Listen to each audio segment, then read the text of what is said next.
রাজনীতি বাংলাদেশে কিন্তু চলবে না। আগের মতো রাজনীতি কিন্তু চলার কোনো কায়দা বাংলাদেশে নাই। যুব সমাজ সেটা পরিবর্তন করে দিয়েছে। 5ই আগস্টের পরে আপনারা যখন অনেকটা ভয়ের মধ্যে ছিলেন, আমাদের আমিরে জামাত ডাক্তার শফিক রহমানের এক নির্দেশে সারা দেশের লক্ষ লক্ষ কর্মী কিন্তু আপনাদের পাশে দাঁড়িয়েছিল, যাতে আমার দেশের কোনো বোন, আমার দেশের কোনো ভাই যারা সনাতন ধর্মের আছেন তারা নির্যাতিত না হন, তারা কোনো ক্ষতির মধ্যে না পড়েন।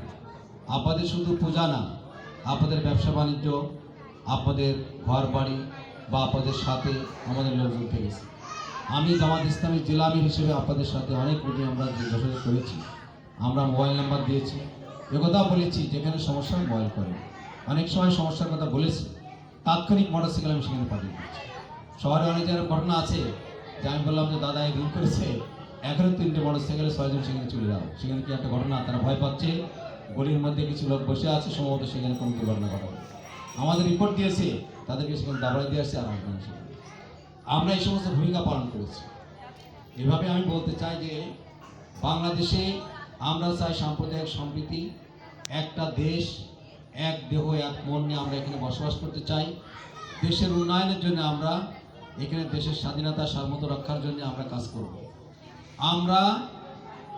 আমি বাংলাদেশ জামাত ইসলামী জেলা আমির হিসেবে বলতে চাই, আমরা সকল ধর্মের, সকল বর্ণের, সকল জাতের শ্রেণী পেশার মানুষকে ঐক্যবদ্ধ করে আমরা বাংলাদেশকে গড়তে চাই, সবাইকে আমাদের বুকে ধারণ করতে চাই।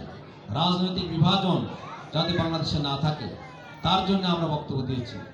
অনেক সময় আগে দেখা গেছে অমুক দল করে তার বাড়ি দেওয়া যাবে না, অমুক দল করে তার দোকানে চা খাওয়া যাবে না, এটা ছিল না বাংলাদেশে। এটা আমরা এর থেকে বেরিয়ে আসতে চাই, যে আমরা সবার বাড়ি যাব, সবার দোকানে চা খাবো, সবাইকে কোলাকুলি করব, সবাই নিয়ে আমরা একসাথে চলাচল করব, যাতে আমাদের মধ্যে কোনো হিংসা বিদ্বেষ এগুলো না থাকে।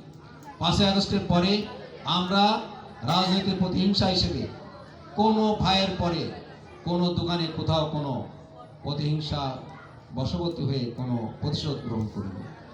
যদি কেউ অপরাধ করে থাকে, আমরা বলেছি বাংলাদেশে আইন আছে, আদালত আছে, মামলা করো, মামলায় যদি প্রমাণিত হয় শাস্তি ভোগ করবে, কিন্তু আমরা কোনো দায়িত্ব নেব না। আমাদের কাছে এমন ঘটনা আছে, জীবন রক্ষার জন্য, তার প্রতিষ্ঠান রক্ষার জন্য বলেছে 5 কোটি টাকা দেবে। আমাদের বাড়ি প্রতিষ্ঠান রক্ষা করেন, আমরা বলেছি কোনো টাকাই নেই। আপনার বাড়ি প্রতিষ্ঠান আমরা রক্ষার জন্য আমরা আছি, কর্মী ভাইদের করবো, কিন্তু কোনো টাকার বাণিজ্য জামাত ইসলামী কখনো করবো। আপনারা প্রমাণ দিতে পারবেন না। 5ই আগস্টের পরে আমি বলতে পারি, আমি জামাত ইসলামের আমির, আমি বকিয়াতে বলি, যশোরের কোনো রাজনৈতিক নেতা, কোনো ব্যবসায়ী, কোনো পুলিশ প্রশাসন, আমরা পুলিশ প্রশাসন কথা এই জন্য বলছি, অনেক পুলিশ অপরাধ করেছিল, আমাদের কাছে ধর্ণা দিয়েছে এই মামলা থেকে আমাদের বাঁচান। আমরা বলেছি আমরা কোনো টাকার বাণিজ্য করব। আমি বলতে পারি আমি কারোর কাছ থেকে 1 টাকাও নেই। কেউ কোনো দায় বলতে পারবে কোনো রাজনীতির নেতা? এই যে অভয়নগর, নোয়াপাড়া চাঁদাবাদের জায়গা হয়েছে, ব্যবসায়ীরা ব্যবসা করতে পারছে না। আজকে অনেকের সাথে আমার কথা হয়েছে, ব্যবসা করার সুযোগ নাই। বড় বড় ব্যবসায়ীরা দেখবেন সন্ধ্যার পরে দোকানে থাকে না, তাদের অফিসে কিন্তু আর থাকে না, ভয়ে থাকে না যে কে আসে আমার বোম না। জামাত ইসলামের কোনো কর্মী, কোনো বিদ্যে, চাঁদাবাজি, দখলবাজি কোনো অভিযোগ কেউ করতে পারে। এটা আমরা করেছি। এই জন্য আমরা যে আপনাদের মাঝে আসলাম, আপনাদের ধর্মীয় উৎসবগুলো আপনারা পালন করেন।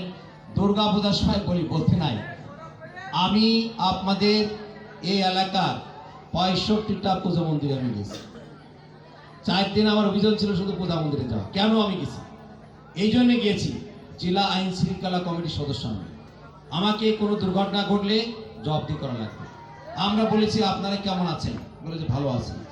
আপনাদের কোনো ভয়ভীতি থাকলে, কোনো সমস্যা থাকলে আমাদের কাছে বলেন, আমরা প্রশাসনকেও বলবো, পুলিশ আরো সিরিয়াসলি নেবে। আমরা সে ভূমিকা পালন করেছি। তবে আমার একটা বক্তব্য আছে, বাংলাদেশে আমরা যখন ঈদের নামাজ পড়ি, কোনো পুলিশ থাকে সেখানে? থাকে বলেন? পুলিশ থাকে না। তা আমাদের সনাতন ধর্ম বা হিন্দু ভাইদের এই উৎসবে পুলিশ থাকবে কেন? আনসার থাকবে কেন? কেন থাকবে? যাতে আগামী দিনে না থাকে তার ব্যবস্থা জামাত ইসলামী করবে। সেটাই চাই, এমন পরিবেশ চাই সবাই সংখ্যাহীন অবস্থায় সুন্দরভাবে বসবাস করবে। আমরা আরেকটা জিনিস চাই, আমাদের দেশের নাগরিকদের মধ্যে দেশের সুযোগ সুবিধা পাওয়ার ক্ষেত্রে কোনো বৈষম্য থাকবে। আমাদের উত্তম কুমার, আব্দুর রহিম, কোনো বৈষম্য যাতে না থাকে। সবাই যাতে নাগরিক সুযোগ সুবিধা সমানভাবে পায়। আমার বলতে হয়, আমার কাছে একটা রিকোয়েস্ট আসলো, বিসিএস এ চাকরি হয়েছে, 2 জনই মেয়ে।